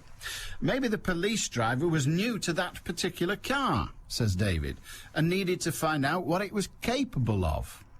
Or has that excuse been used before? David, I think it might have been, mate. BBC Radio Manchester. Headline news. 224 disappointed Chelsea fans who were due to set off for Moscow earlier this morning have had their flight cancelled. 75,000 fans have already arrived in Russia for tonight's United-Chelsea final. 93 houses have been targeted and 67 people arrested in dawn raids across Greater Manchester as part of a national crackdown on drug dealers. And the government's announced plans to tighten up the way deaths are recorded in response to the Harold Shipman murders in Tameside. Manchester's weather dry with sunny spells, highs of 18 Celsius. I'm Faye Rusco. BBC Radio Manchester 2020 traffic. Well, if you're using the M60 and you're on the anti-clockwise side of the carriageway and you're trying to come off the exit slip at junction 6, I'm afraid you'll be prohibited from doing so. It's been closed off because of a serious collision around that Sale junction. Police, ambulance and fire crews are in attendance. Traffic's coping fairly well on the main carriageway. What you'll need to do is divert off the motorway either before or after that junction for the moment. Taking a quick look now to the M60 further around the ring road there, and again you'll notice some restrictions around junction 5. Coming off on the anti-clockwise exit, there's a temporary weight restriction of 7.5 tonnes and a width restriction of 2 metres. So if your vehicle exceeds either one of those restrictions, you'll need to divert to junction 2 and then double back. But hopefully that weak bridge should all be sorted out by around about the 2nd of June. Don't forget, if you can update me this afternoon, do get in touch if it's safe and legal to do so. Hands-free 0161 244 4951. I'm Cara Banks. Helping Manchester, help Manchester. BBC Radio Manchester Interaction with Linda Kay. If you're proud of your garden and you like to show it off, then it could make the grade for the National Garden Scheme. Every year, thousands of gardeners open their plots to the public to raise cash for charity, and there's all shapes and sizes on display. The National Garden Scheme raises about £2 million each year for charity. Many people haven't got a palatial garden in the country. A lot of people that open their garden live in town and cities, and they've got small gardens. Maureen lives in Stretford, and she opens her garden to the public once a year. I live in a Victorian semi and we have a shared courtyard. I like to grow Mediterranean plants, but I do grow exotics there as well. It's okay having a big garden in the country, but most people live in the town, and it's nice to get ideas and visit other people's gardens with a garden like yours. It's a lot of fun. I really enjoy it. If you think your garden's worth a visit, Interaction can give you lots more information on the National Garden Scheme.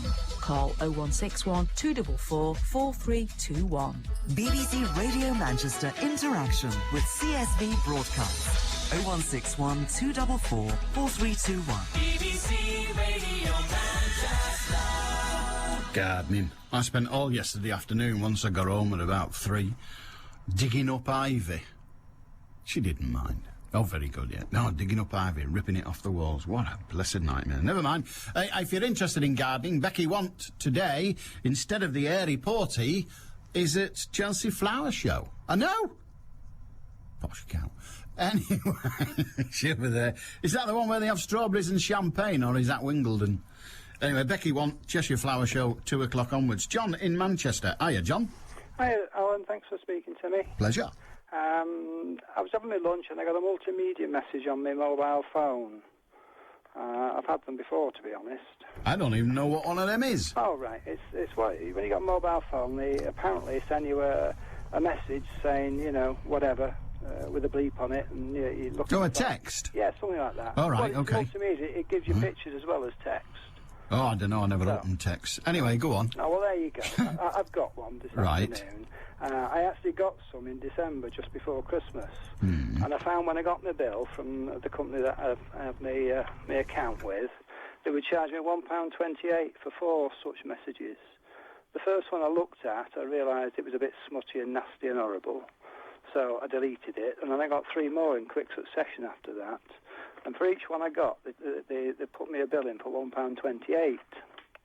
So when I finally got the bill the following month and saw it, I spoke to the people concerned, and they gave me a £5 discount, which, by the way, actually, when you look at it, was £5 total. So when they took the VAT off, all they gave me was £4.20, but that's beside the point, where the actual phone bill cost me £5.12, something like that, I suppose. That's not the point. The point is, I spoke to them, and when I spoke to the guy at the phone company, he said he'd just spoken to about at least another 2 people with the same problem, that they're getting these messages and they're not happy with them. The one I've got today, when I've just started it, starts off the top line, nude cuties. So you can imagine what it's going to be. I've not opened it, but I'm sure we can all imagine what it's going to be. I think we can, yes. Right. I think we're there. So, having spoken to the guy at the phone company, he suggested I brought my letter in, and he also gave me the name and address of the people who'd sent the message to me, which is a different company altogether, and suggested I spoke to them as well. So I wrote to both of them. I actually got a £5 check, credit off the Orange, and I got a letter off the other people saying they were sorry they were taking me off the list. My concern was, and I put it in the letter, that people of perhaps a younger age or slightly less capable of sort of sorting themselves out, supposedly, might be getting these things, and it could be embarrassing to say the very least. And I wondered, you know, how and why they're allowed to actually send you a message of this sort without asking your permission, or, you know, you being proactive with it. There are 2 things there, and I'll get on to a third one eventually. But you seem to suggest that you were being charged by your mobile operator for receiving a text. That's exactly it. Right. Well, of course, it must be possible to tell your mobile operator that you do not want to receive texts that charge, full stop. I would agree, and that's why I'm ringing you, just to find out what the right way of doing it is. I would start with your mobile operator. As I say, I did send them a letter and suggest to them I didn't want any more, and they said they would sort it. That was at Christmas, just before Christmas. This is now May, and I've got another one. Well, I would get back onto them and say you said you'd sort it. It ain't sorted. And obviously you need to get that resolved. I don't see how any telephone providing company can justify charging you, them collecting a charge from you for calls that you've not approved in advance. That's the first thing. I agree with you entirely with that. The second thing is that there are rules and regulations related to this. I don't know what they are, but there's an organisation that used to be called ICSTIS, ICSTIS. They, unfortunately, like all these national organisations, go through a complete new image palaver every so often, and they've changed their name. And at the moment, I don't know their new name, but it's probably Off-Ring or some other stupid monogram thing. But here we go. Phone Pay Plus. Phone Play. Welcome to Phone Pay Plus. There you are. ICSTIS, the Independent Commission of the Supervision of blah, blah, blah, blah, blah. ICSTIS, regulator of premium rate phone numbers. You see, I would say that that's a premium rate call because they're charging you. But they're now called, as I say, Phone Pay Plus. So it's the word phone, the word pay, the word plus, each with capital letters, but no spaces between them, bizarrely. But they used to be known as ICSTIS, they're now known as Phone Pay Plus. And if you report it to them, they may, because I don't know the full range of service they offer or areas of technology they cover, they may say it's nothing to do with us, it's out of our remit, which is fine, but report it to them, because companies that break their rules get fined, and the fine can be considerable. I mean, I get a report from them every month of the fines, and I've seen fines as much as £50,000 for breaching the premium rate phone regulations. So it is possible that they'll get a severe kicking from Phone Play Plus. The third thing, which is the one that's hardest to deal with, is that a friend, colleague, relative, as a joke, may have registered you with this firm. Yeah, I couldn't see that happening, but I can see what you're saying. You couldn't see it happening. You don't know anyone that's that daft. No. Good Lord, you're well blessed. Well, I know loads of people that are that daft, unfortunately. Having said that, Alan, I mean, I'm ringing you up now and it's costing me nothing because BBC is paying for it, thank you very much. It is indeed. But when I ring up these other people and say, I'm not happy with this service, I notice I'm probably getting charged for the phone call I'm making to them to complain about. Indeed, I don't know how we get round that. I really don't know how we get round that. But certainly your phone calls to your service provider, I would have thought were free. Yeah. And I'd be back onto them pronto saying, look, you said you'd sort this, it isn't sorted, I've got another. It may, of course, be that it's come from a different supplier. Well, that's the point. Yeah, one set of naked females is much the same as another, I suppose. So those are the three things, really, that I would suggest you do. Concentrating on getting it sorted, but also reporting it to Phone Play Plus, because, frankly, these companies are filth. Yeah, well, I mean, sensibly, I'm quite hopefully capable of doing that. I'm not asking you to do that. No, I know. I'm just trying to highlight the point that, these things do, and some other people might be totally embarrassed and not know what the hell to do about it. Absolutely so. We like your public spiritedness. Thanks very much. Oh, go on. I say the other point was, as with everybody else, I'll get loads of free holiday calls and debt management calls and what have you. And I noticed when you actually try and find out who it was, just by ringing 1471, it's usually no number. And I have heard somebody else say that their phone bars no numbers from coming in. Do you know that? Some phones do, some phones don't. Oh, it's not something you can subscribe to? It might be. Again, that would be a matter for discourse with your network, because, again, different networks provide different things. Yeah, half these phone calls you get, which are sort of trying to get money out of you, one way or another, normally haven't got a number at the end of them. And so if you weren't getting those in the first place, you'd save yourself a problem, wouldn't you? You would, yes. And that might be a way forward. You can certainly do it on your own line at home. And given that, I suspect it's also possible that you can do it on a mobile. Right. All right, mate. Good on you. Thank you very much indeed.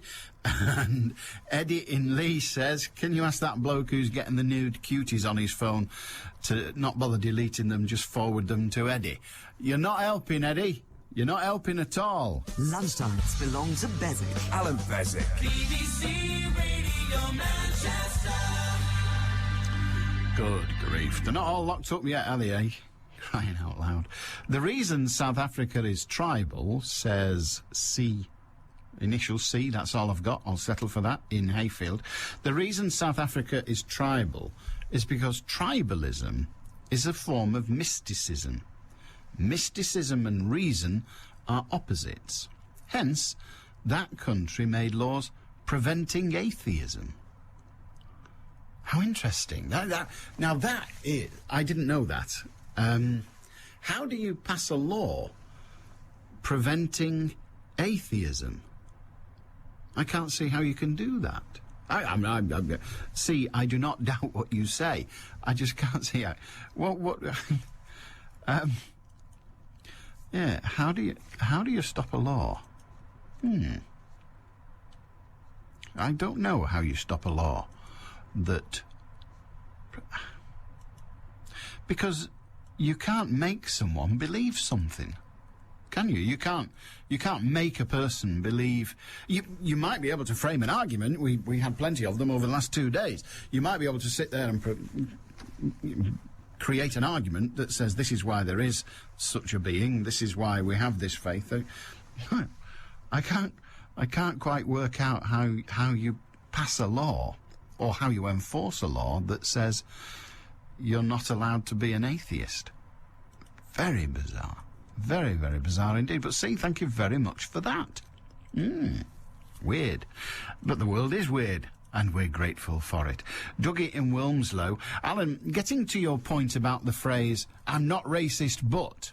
Every time I sit down to watch a documentary about crime in general, credit fraud, credit card fraud, non-payment of fines, fake passports, car-related crime and violence, it seems there is a very high percentage of non-white people, whether they're born in this country or not.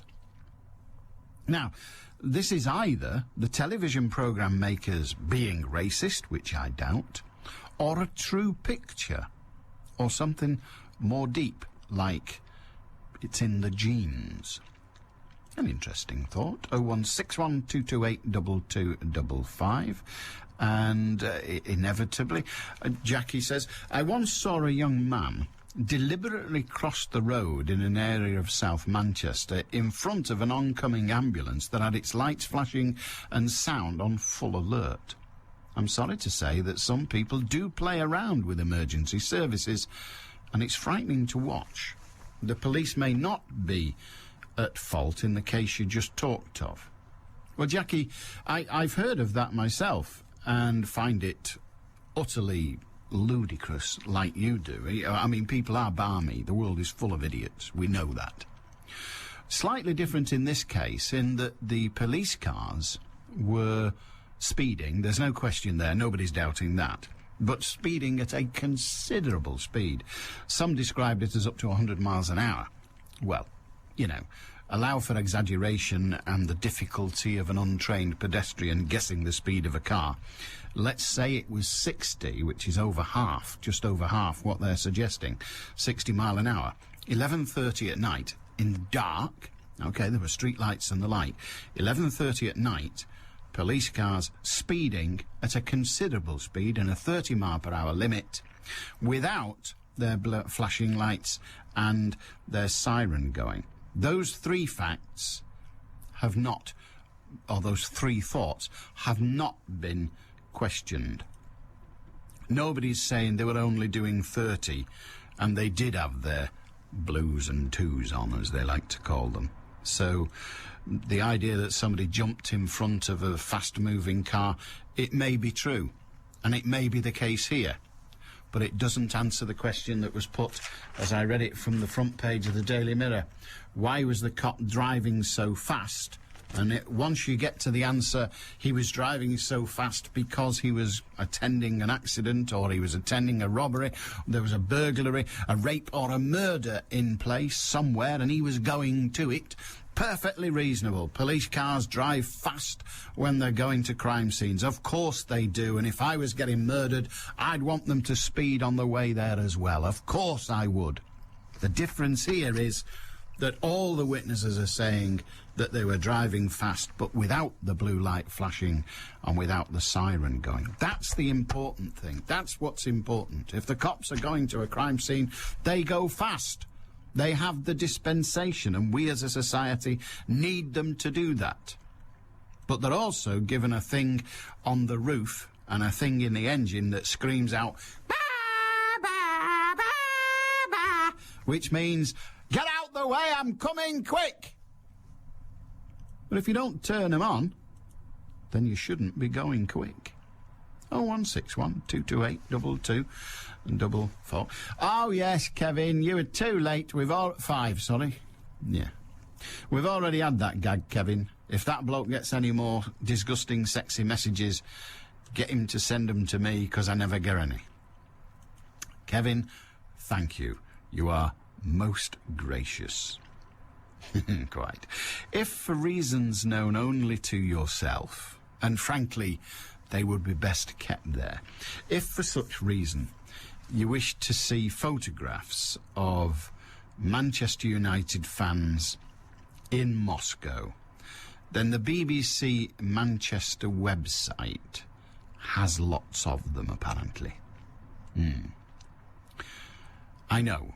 There it is. I think it's very decent of the BBC Manchester website to inform me of that, because it will enable me to not stumble across them inadvertently. Because, frankly, I can't imagine many things more boring, except perhaps a half hour of Coronation Street. BBC Radio Manchester. Headline news. 224 disappointed Chelsea fans who were due to set off for Moscow earlier this morning have had their flight cancelled. 75,000 fans have already arrived in Russia for tonight's United-Chelsea final. 93 houses have been targeted and 67 people arrested in dawn raids across Greater Manchester. It's part of a national crackdown on drug dealers. And the government's announced plans to tighten up the way deaths are recorded in response to the Harold Shipman murders in Tameside. Manchester's weather dry with sunny spells, highs of 18 Celsius. I'm Anna Dawson. BBC Radio Manchester. 2020 traffic. If you're bound for the M60 on the anti-clockwise exit slip, then be aware that there's a serious accident that's occurred on the exit slip road. It's been closed off anti-clockwise at 6 at Sale. Only the exit slip, though. The main carriageway running freely at the moment. Police, ambulance and fire crews are in attendance at the scene. Now to the M6. Generally traffic coping well for the moment from what I can see on the cameras between junction 26 at all the way down to 23 at Haydock. North and southbound traffic moving well. But if you're heading for the Sharston link, narrow lanes and that speed restriction of 40 miles per hour slowing traffic down whilst bridge maintenance work continues. Again, that's Manchester bound towards the M60 between 3 Bagley and 2 at Sharston. And if you spot any further problems, call in hands-free 0161 244 4951. I'm Cara Banks. BBC Radio Manchester. Sports with Will Perry. Well, as you heard in the news, the Chelsea fans may still be stuck in London, but thousands of fans are arriving in Moscow for the first All-English Champions League final between Chelsea and Manchester United. United are aiming to win the European Cup for the third time tonight, 50 years after the Munich air disaster. It's also 40 years since their first European triumph and 25 years since manager Sir Alex Ferguson won his first European trophy with Aberdeen. Of course, he won the Champions League with United after a dramatic final in 1999. And Sir Alex knows how important the selection of his substitutes will be from past experience. Steve Wyeth reports from Moscow. Chelsea defender Ashley Cole took a battering at the hands, or rather feet, of teammate Claude Makelele in training at the Luzhniki Stadium last night. He was left rolling around in pain after a knock on the ankle, but is expected to be fit. On the United side, Nemanja Vidic sat out training last night, but Alex Ferguson says he will start tonight's game. And the United boss says he has a tough decision to make in choosing who'll be on the bench. 9 years ago, it was 2 substitutes who won United the trophy. The ones you make have to have an impact, and that is where I have to give a lot of consideration to the type of player I need to be on the bench. I'm going to have to disappoint 4 players, which is not easy for me, who won't even be on the bench. And I wish there was 11 substitutes. It would make my job a little bit easier. But I do hope that I pick the right subs, and if I have to use them, they do make an impact. 99, the 2 substitutes win it for me. Well, one player who was an unused sub 9 years ago is Wes Brown. He didn't play a part in the 99 victory over Bayern Munich and says he's delighted now just to be involved. It's great for me. I was sub last time in 99. It was a great experience for me, great time. And to actually, be in the final, be involved all the way up to the final, is obviously great for myself and great for Manchester. And, all my friends and family are looking forward to it, and I'm sure the rest of Manchester will be as well. Another player who missed the 99 final was Paul Scholes. He was suspended along with Roy Keane, and the now Sunderland manager says his former midfield colleague is one of the best, whether United win tonight's final or not. Scholes is a brilliant player, whether or which, and hopefully, again, he'll win it this year. and you're saying chances, hopefully he'll have another chance, I'm sure, in the next year or two, because I don't think he's any plans on retiring, and he shouldn't, because he's a top player, and it'd be a great reward for him, because he's an absolutely brilliant player, and I felt very honoured to play with him. And for all the build-up, full match commentary and analysis, you can join me in the Luzhniki Stadium and Jimmy Wagg in Manchester with Tommy Docherty tonight in a Manchester Sports Special from 6. BBC Radio Manchester's Steve Wyeth there reporting from Moscow. Well, tonight's winner will earn £5.6 million in prize money, but the financial benefit could be as much as 15 times higher. The two clubs have already earned more than £30 million from the competition. Wigan goalkeeper Chris Kirkland has signed a new 4-year contract at the club. It will keep the England international at the JJB until 2012. Kirkland's kept 20 clean sheets in 64 appearances for the Latics and only conceded 5 goals at home since the turn of the year. Reports in Italy claim Juventus are poised to sign Xabi Alonso from Liverpool for £12 million. Liverpool manager Rafa Benitez is himself looking to sign Gareth Barry from Aston Villa, who plays in the same position. Stockport captain Gareth Owen will be fit to face Rochdale in the League Two playoff final on Monday. Despite suffering a broken cheekbone, Owen will wear a protective mask at Wembley. In Rugby League, Wigan captain Sean O'Loughlin has been ruled out for action for 12 weeks.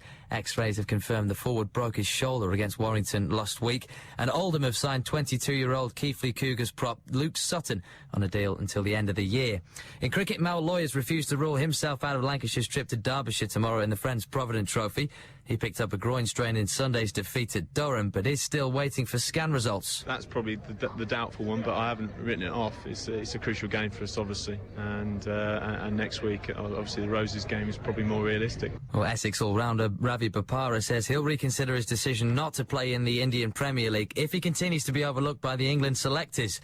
Bopara turned down a lucrative deal to join the IPL team in an effort to prove himself in county cricket and earn an England recall. And finally, Paula Radcliffe, the marathon world record holder, will find out today if she's able to run in this summer's Olympic Games in Beijing. Radcliffe's having an MRI scan on a hip injury, which has hampered her training for China. Follow Manchester United in the Champions League on BBC Radio Manchester. We've had a lot of close calls over the years, and you don't forget these things because we should have a better record in Europe. And there's the final whistle. Manchester United are through to their Champions League final, their dearest wish. We had a great squad in '99, and that was used during the season. Similar this year, so there are similarities. We've played some great football in the Champions League this year. Fate is fate, and I believe in fate. The Champions League final. The build-up, the action and the reaction. Tonight from 6. BBC Radio Manchester. Yeah, very good day to you. How are you? Excellent. John in Cheadle. Hiya, John. Hi, Alan. What have you got? I'm just saying to your colleague now, you probably won't be able to get your head through the studio door by the time I've finished, but never mind. Oh, dear. You like a red wine, you get better with age, don't you? I've no idea, but go on. Well, I do like a wine. I'm always whining. Go on. It's just, I'll do it from yesterday. I'm pretty sure it was yesterday. That woman bleating on, she tried to put you in a corner, and I just thought it was absolutely superb. I think you were saying that the Bible's rubbish or something like that. Oh, I remember, yes. And I think she was quite bright, actually, because she tried to put you into a kind of Salman Rushdie type situation. She said, so does that mean all books are crap? And I was thinking, God, I hope he doesn't put himself in it here, because you do these forums, don't you? Yeah, I do. People are mad, you know. Well, I don't know about mad. We disagree with them. That doesn't make them mad. I don't mean people who attend your forums. I mean, right. the way she tried to lead you into it, and then once she got what she wanted, she was like, for going then, and Allan Beswick said the Quran's crap or something. You can just imagine what was going through there. But the better one was, I was hoping and praying that you didn't get, because I know it's your job and you wouldn't do, but get too uptight when that clown was on. I think it was the last call of the football day, your last Wednesday, and he was going on about, Mr. Magnanimity, partnership people in his company. Do you remember? I think so, yeah. Oh, I remember, yes, I do indeed. Peter it was. Oh, he was dreadful. And I think even Becky at the end, she said something like, you should take big breaths at your age, Beswick, when you've been through that sort of thing. I know. It was fabulous broadcasting. Well, thank you very much. I've always been keen on big breaths. It's good listening. Thank you very much. Have a good day. Cheers. And yourself. John in Cheadle. 0161 228 2255. If you've got something to say, that's fine. It's dead easy, and you can do it via the email thingy, the internet palaver, yeah. radiomanchester@bbc.co.uk, and you can text 07786206951. Mustafa writes via email. Hi Alan, violence is a product of underdevelopment and lack of intellect and education. What you and many Westerners seem to ignore is that your own standards were developed only after centuries of dark ages and extreme violence. How much blood was shed during the French Revolution, for example? How much blood did the Crusades shed? And how violent were the Romans, the Byzantines and the Anglo-Saxons? Go to the British Museum, to the Tower of London, or even the Irish National Museum in Dublin and see for yourself. When all those white societies were still primitive and tribal, they were as violent as Africans are today, and maybe worse. However, when the Enlightenment movement proceeded in the West, and as intellectual activities developed technologies that brought in military and economic might, this enabled the establishments of vast empires and colonies, which the West milked for resources that were used to educate Western people and to universalize a certain developed code of ethics and set of values. The same colonialism movements left Africa in darkness, underdevelopment, and worked deliberately using divide and rule strategies to maintain tribalism and underdevelopment. This is not my opinion. This is history, and it's written by Western historians and available in Western libraries. Setting fire to people was a regular practice in medieval Europe, and was the going punishment for heresy, and heretics were burned to death in public squares, and the public were gathered to watch them. I think the guys need not only live in Africa, as your other listener suggested. You surely need to read your own history. That's Mustafa. Thank you very much for your comment. Graham in Ashton-under-Lyne. Hi, Graham. Hiya. Hello there. Hello there. Yeah, it's an incident that occurred today when I was coming back up Ashton Road about noon. I was approaching the Fairfield area, and I was a couple of 100 yards away, and there was a chap in his 20s on a bike, and there was this chap talking to him, and the next minute he sort of got him by the scruff of the neck, dragged him off his bike and pinned him up against the wall, and probably, had his hands up, and he was frisking him down the side, and I wonder, what the stop and search business is. Was it a stop and search, or was it a mugging? You don't know. I mean, the guy wasn't in a uniform in any way. Or neither guy. Neither of them, no. Neither of them in a uniform. No. Who I thought was the police. I mean, the young chap sort of didn't resist, so whether he'd shown him anything or not, I don't know. No idea. No idea. Did you report it? No, you just drive up the road thinking these things to yourself. Should I have stopped or what, Well, stopping takes more courage than many of us has got, but making a phone call to the cops and saying, look what I've just witnessed. Right. Yeah? Right. And the cops might have said, OK, thank you very much, and logged it. Or they might have gone round and have a look. It might have been a plainclothes officer, as you say. It might have been somebody mugging a bloke. Yeah, I mean, with him up against the wall and then arms up and frisking him down the side. But you would think... It has a look of the cops about it, doesn't it? Yeah, well, I mean, the guy was scruffy, but, are the police like that nowadays? Well, they certainly... Seems to be the dress of every day now, doesn't it? Well, I'm not in a position to criticise the scruffy, frankly.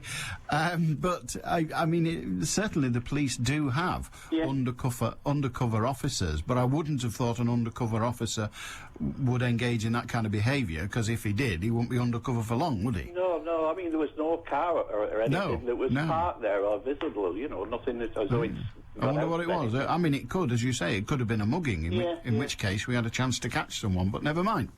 Good on you, Graham. Thank you for that. An interesting incident in the area of Fallowfield.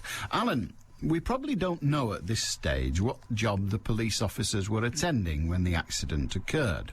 Nevertheless, I'm prepared to accept that they may have been exceeding the speed limit, although I find the estimate of a vehicle coming over the brow hill at 100 miles an hour somewhat incredulous. Notwithstanding this, it does, however, highlight the ongoing dilemma which police officers face in attending to calls from the public. Send a foot patrol who arrives several hours later and they're met with, "Well, you took your time. Couldn't you have sent a car?" Arrive quickly, catch a culprit, and they're praised. Have an accident on the way, and they're condemned. I don't have the answer, as there probably isn't one. By the way, they probably didn't have sirens on for the very reason that they didn't want to advertise their approach. As a former police officer, I have arrived at incidents with a siren on, only to be met with, "Well, how do you think you would catch them if they could hear you coming miles away?" Sometimes you just can't win. That's Brian. Thank you for that. I don't know what we say about that, really. David says, "I just switched on to catch the items saying that you'd have to live in Africa to understand tribalism. I disagree. A tribe is something that starts off as a family, grows to an extended family, gets bigger to become a clan within a territory, and grows to become a country. Then who knows what happens? Oh, I know you call it Northern Ireland, Scotland. The clans killed more Scots than ever the English did. The English, another gathering of tribes, the Balkan nations. I could go on. If higher up the evolutionary scale means more efficient and evil methods of killing other tribes, then I want to go to the jungle." That's David in Crumpsall, which, again, interesting. Just a quick note for your last caller. Well, we've moved on since then, but no matter. For John, who was on earlier about his mobile phone and the unwanted dirty pictures, Conrad in Chadderton reminds us of the telephone preference services. They're available at TPS online, not TCP. You rub that on, whether you've got lines or not. Why do women sometimes smell a TCP? Does anyone know? No, I don't mean, you know, I mean, at the gym or whatever, you sometimes... Blimey, that's TCP. Why? What do they do with it? Oh, maybe I don't want to know. No, don't tell me. Don't tell me. Unless you're sure I won't feel unwell. Anyway, and if you can't do TPS online, then you can phone them on 08450 70 070 Or, what I do is let others ring you up and then leave the phone on the table and let them talk to themselves. It's their call they're wasting. Or just rang up. I think you mean or just hang up. Anyway, that's Conrad in Chadderton. Well, of course, you don't have that with a text. They just arrive. So wouldn't you spend half an hour watching soaps? Didn't I once hear you say that you listen to The Archers? The Archers is not a soap. I will not have it. It's not a soap. And you can do other things. A quarter of an hour listening, eh? So your problem ain't soap. It's just a short attention span. The Archers isn't a soap. It's an everyday story of country folk. I get all my agricultural knowledge from The Archers. I'll not have The Archers criticised or even criticised. Criticised? What's that? When you do it with crochet? I'll not have The Archers criticised by the likes of you, thank you very much. Say what you like about EastEnders and all the other tripe, but you leave The Archers alone, else you'll have me to deal with, he said. And Dave in Greenfield. Once again, it's have a go at the cops. On the face of it, the press reports seem to be laying the blame at the door of the police officer. Nobody knows the full facts yet. Yes, there were witnesses, but independent witnesses? No. Why don't we wait for the results of the inevitable inquiry? However, says Dave, you can rest assured that if the officer is at fault, he will be prosecuted and have to take his punishment from the courts. He'll also have to face disciplinary proceedings from the job itself. In effect, 2 bites of the cherry. How many other jobs have that? If the officer's done wrong, he deserves all he gets. All the good work that police officers do hardly gets a mention. You only need one to do wrong, and every police officer is tarred with the same brush. Let's wait until the inquiry is over, and then have a discussion on the rights and wrongs. Armchair pundits are quick to criticise, but slow to admit when they are wrong. I started the programme today by saying I am unequivocally, absolutely, incontrovertibly wrong. Mind you, I was probably wrong when I said it. An untrained pedestrian gauging the speed of a passing vehicle? Well, there's the problem for a start. If only the vehicle had passed, we wouldn't have all this trouble. Anyway, an untrained pedestrian gauging the speed of a passing vehicle. Where can one go to become a trained pedestrian? Even the police don't give training to officers for them to guess the speed of cars. Engine noise isn't a guide. A car in a screaming second gear sounds faster than one in top gear. Other traffic on the road gives false impressions. One going in the opposite direction makes the observed one appear faster. A car deemed to be going very fast by a pensioner may said to be normal by a teenager. Also, the distance between observer and observed has to be taken into account. A car whooshing past your shoulder is faster than one on the other side of the dual carriageway. Keith in Blackpool, introducing physics to the programme, which I sometimes feel is, well, cheating. There were other police officers at the crash scene, and they will give true and accurate statements of their events. Surely, Kevin, surely you're right. See you tomorrow. Ta-da! So what's it going to be? Is it hey? Or is it ooh? How's Manchester going to wake up tomorrow morning?